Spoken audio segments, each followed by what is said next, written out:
Picture this. You wake up in the middle of the night, but you're not in your bed. You're standing in your kitchen, holding a knife, with no memory of how you got there. Your family is staring at you in absolute terror. This isn't a nightmare. This is the reality of sleepwalking. And for some people, it becomes a living horror story that haunts them for years.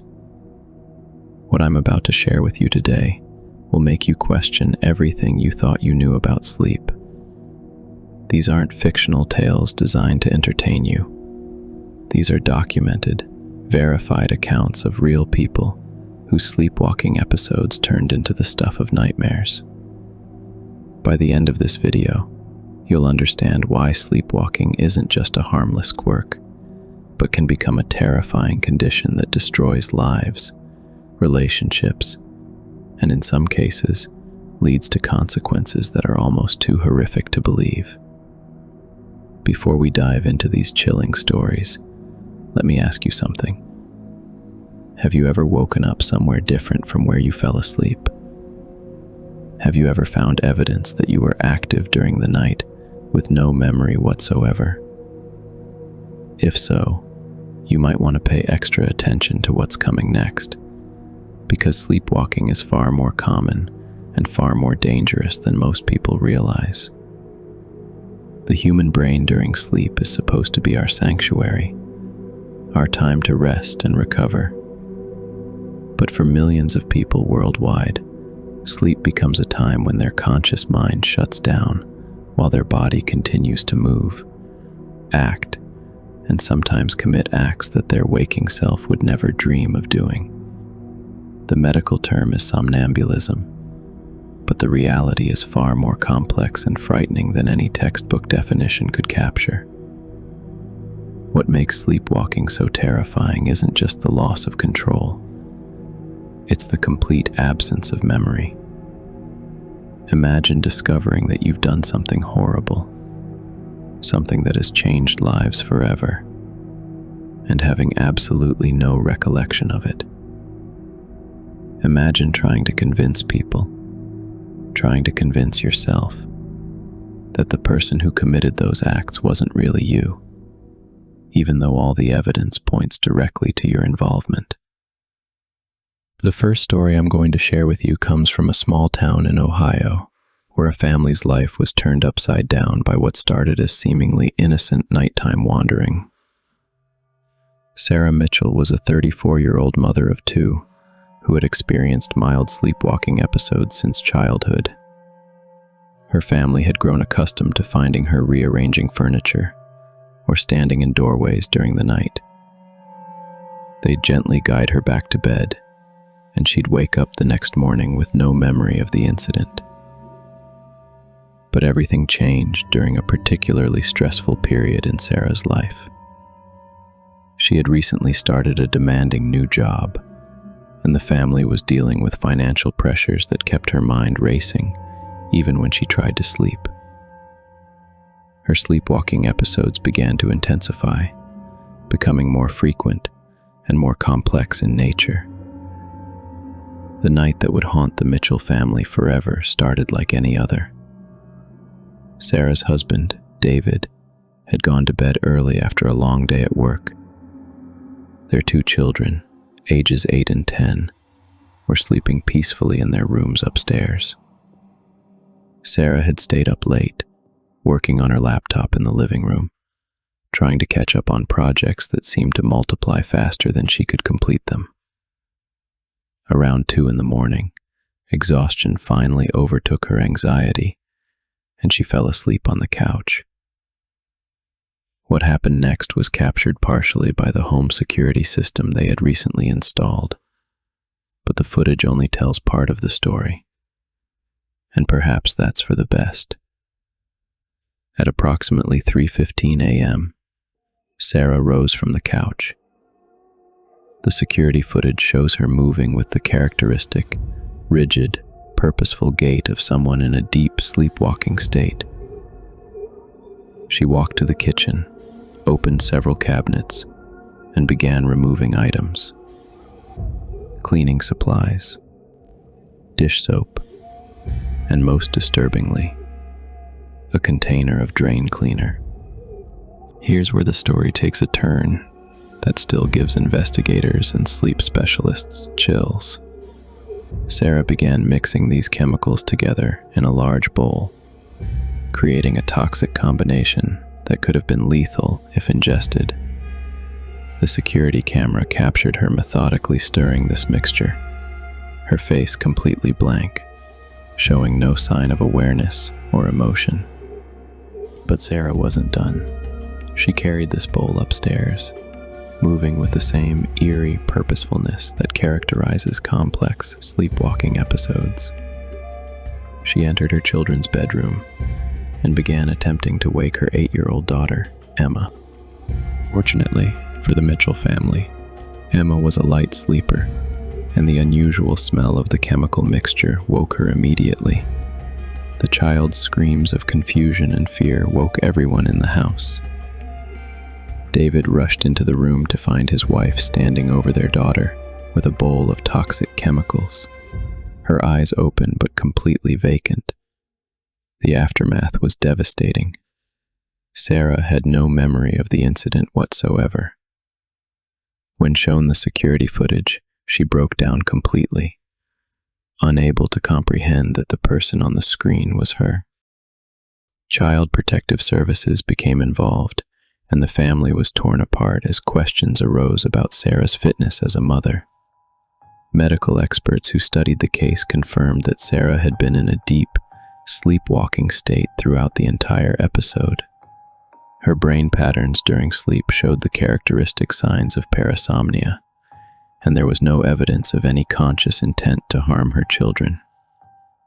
But explaining the science behind sleepwalking doesn't erase the trauma experienced by a family who realized how close they came to an unthinkable tragedy. Sarah spent months in therapy and underwent extensive sleep studies. The family eventually reunited, but they installed multiple safety measures in their home, including locks on all cabinets containing potentially dangerous items, and motion sensors that would wake Sarah if she began moving around at night. The psychological scars, however, proved harder to address than the physical safety measures. The second story comes from across the Atlantic, in a quiet suburb of Manchester, England, where a man's sleepwalking episodes escalated into something that challenged the very foundations of criminal responsibility and legal accountability.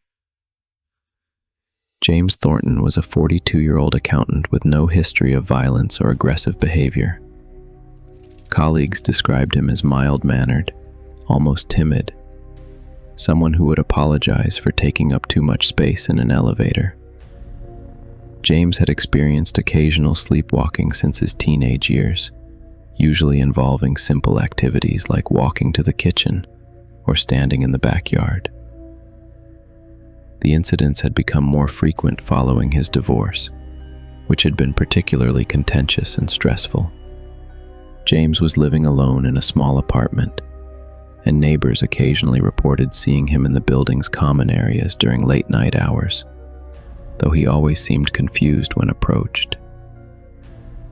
On the night of March 15th, James went to bed around 11 p.m. after taking his prescribed sleep medication, which was supposed to help him achieve deeper, more restful sleep. What the medication actually did was intensify his sleepwalking episodes in ways that no one could have predicted. Around 2:30 in the morning, James left his apartment. Security cameras in the building showed him walking purposefully toward the exit, still dressed in his pajamas, but moving with determination. He left the building and walked approximately 6 blocks to a residential area where his ex-wife, Linda, lived with her new partner. What happened next is pieced together from various sources: security footage from nearby homes, witness accounts, and physical evidence. James somehow gained access to the backyard of Linda's house, possibly through an unlocked gate that he had helped install years earlier when they were married.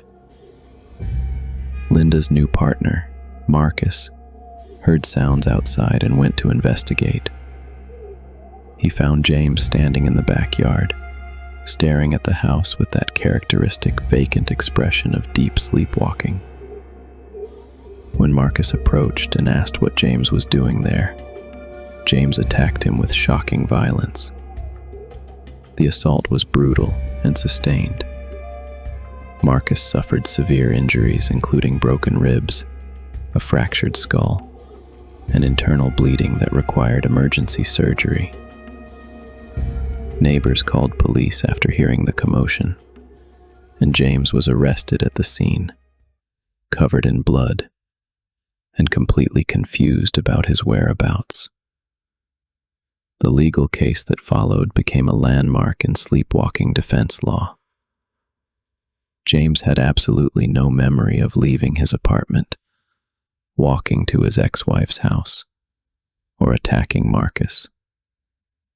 Sleep specialists testified that his medication, combined with the stress of his divorce and irregular sleep patterns, had created the perfect conditions for a violent sleepwalking episode. The prosecution argued that James's subconscious anger toward his ex-wife and her new relationship had manifested in his sleepwalking behavior, making him responsible for his actions, regardless of his mental state. The defense countered that sleepwalking represents a complete absence of conscious will, and that punishing someone for actions taken while in such a state would be fundamentally unjust. Brain scans and sleep studies showed that James's brain activity during sleepwalking episodes was consistent with deep, non-REM sleep, a state in which conscious decision-making and moral reasoning are completely shut down. Medical experts testified that during these episodes, the primitive parts of the brain responsible for fight-or-flight responses can take over without any oversight from higher cognitive functions. The case dragged on for months, with James remaining in custody, while experts debated the nature of consciousness, free will, and criminal responsibility. Meanwhile, Marcus struggled with both his physical recovery and the psychological trauma of being violently attacked by someone who claimed to have no memory or awareness of their actions. Eventually, James was found not guilty by reason of automatism, essentially sleepwalking, but was required to undergo extensive treatment and follow strict safety protocols for the rest of his life. The case set legal precedents that are still referenced today in similar situations. The third and final story might be the most disturbing of all, because it involves a case where the sleepwalker's actions had consequences that couldn't be undone, couldn't be treated with therapy, or prevented with safety measures. Dr. Rebecca Hayes was a 38-year-old emergency room physician living in Phoenix, Arizona. The irony of her profession isn't lost on anyone who knows her story. She spent her waking hours saving lives, but her sleeping hours would ultimately cost a life in the most tragic way possible. Rebecca had always been a light sleeper, which served her well during medical training when she needed to wake instantly for emergency calls. But in recent years, she had developed sleepwalking episodes that her colleagues and friends found concerning. She would sometimes be found wandering hospital corridors during her off hours, or colleagues working night shifts would report seeing her in areas where she had no business being. The stress of emergency medicine, combined with irregular sleep schedules and the emotional toll of constantly dealing with life and death situations, had taken its toll on Rebecca's mental health. She had started taking sleep medication to help her achieve deeper rest between shifts, but like many healthcare workers, she didn't always follow proper dosing guidelines when exhaustion overwhelmed her judgment. Rebecca lived alone in a house she had inherited from her grandmother, a sprawling property with a swimming pool in the backyard. She rarely used the pool. Her schedule left little time for relaxation, but she kept it maintained as a memorial to her grandmother, who had loved swimming. On the night in question, Rebecca had just finished a particularly traumatic shift in the emergency room. 3 people had died despite her best efforts, including a young child whose injuries were too severe to treat. She had come home emotionally drained and had taken double her usual dose of sleep medication, desperately needing to quiet the images that kept replaying in her mind. What happened next was captured partially by a neighbor's security camera that had a view of Rebecca's backyard. Around 4 in the morning, Rebecca emerged from her house wearing only a nightgown. She walked directly to the pool area with the same purposeful movement characteristic of complex sleepwalking episodes. The tragic irony is that Rebecca, in her sleepwalking state, appeared to believe she was trying to save someone. Witnesses would later testify that she seemed to be responding to a medical emergency that existed only in her sleeping mind. She dove into the pool and began performing what looked like rescue attempts, pulling at something that wasn't there, administering CPR to an invisible patient. Here's where the story takes its most heartbreaking turn. Rebecca's elderly neighbor, Mrs. Patterson, confused and disoriented by her dementia, approached the pool area just as Rebecca was in the midst of her sleepwalking episode. What Rebecca's unconscious mind interpreted as a rescue situation became tragically real when Mrs. Patterson, trying to help what she perceived as someone drowning, fell into the pool. The elderly woman couldn't swim, and her heavy night clothes quickly became waterlogged. Rebecca, still in her sleepwalking state, continued her attempts to rescue her imaginary patient, while a real person drowned just feet away. The juxtaposition is almost too cruel to comprehend. A skilled physician, someone who had saved countless lives, unable to recognize and respond to a genuine emergency happening right beside her. Mrs. Patterson's body was discovered the next morning by her frantic caregiver.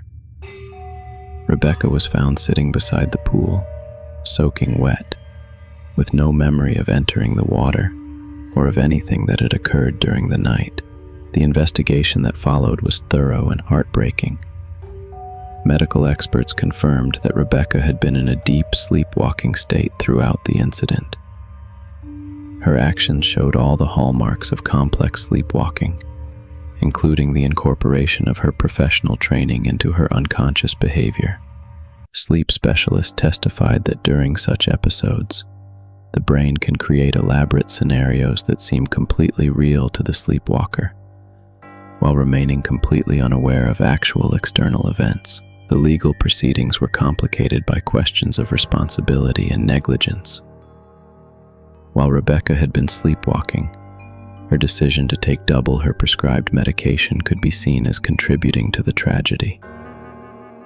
However, medical experts argued that sleep-deprived healthcare workers frequently make such decisions, and that the combination of stress, medication, and underlying sleep disorders had created an unforeseeable situation.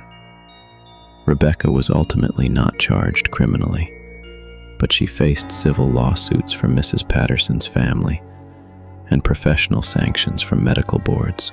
More devastating than any legal consequences, however, was the psychological impact of learning that her unconscious actions had resulted in someone's death. She left medicine entirely, and now works as an advocate for sleepwalking awareness and medication safety.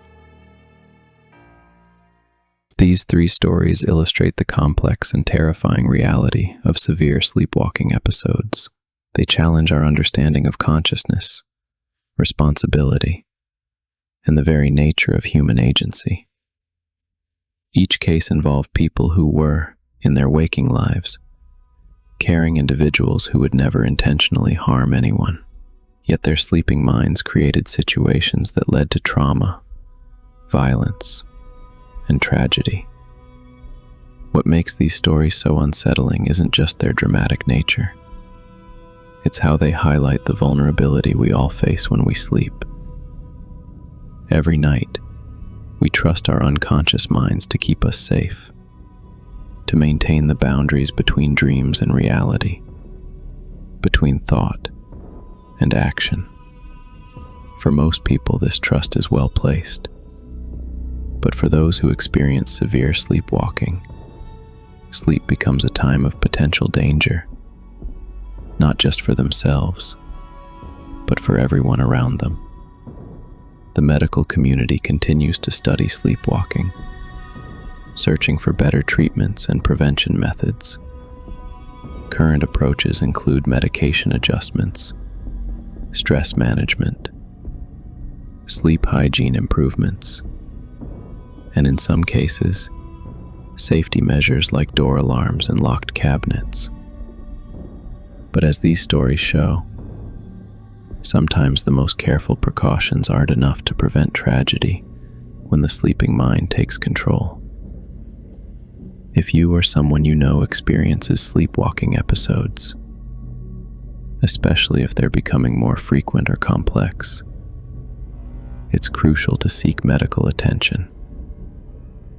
What might seem like harmless wandering could escalate into something far more serious. The people in these stories had no warning that their sleepwalking was about to take such dark turns. These cases also raise profound questions about the nature of consciousness and free will that philosophers and scientists continue to debate. If someone commits an act while genuinely unconscious, are they responsible for the consequences? How do we balance justice for victims with understanding for those who had no conscious control over their actions? What's certain is that sleepwalking is far more than a quirky sleep behavior. It's a complex neurological condition that can have devastating consequences for everyone involved. The next time you hear someone dismiss sleepwalking as harmless or amusing, remember these stories. Remember Sarah standing over her child with toxic chemicals, James attacking a stranger with no memory of his actions, and Rebecca, unable to save someone who was actually drowning while trying to rescue someone who existed only in her sleeping mind.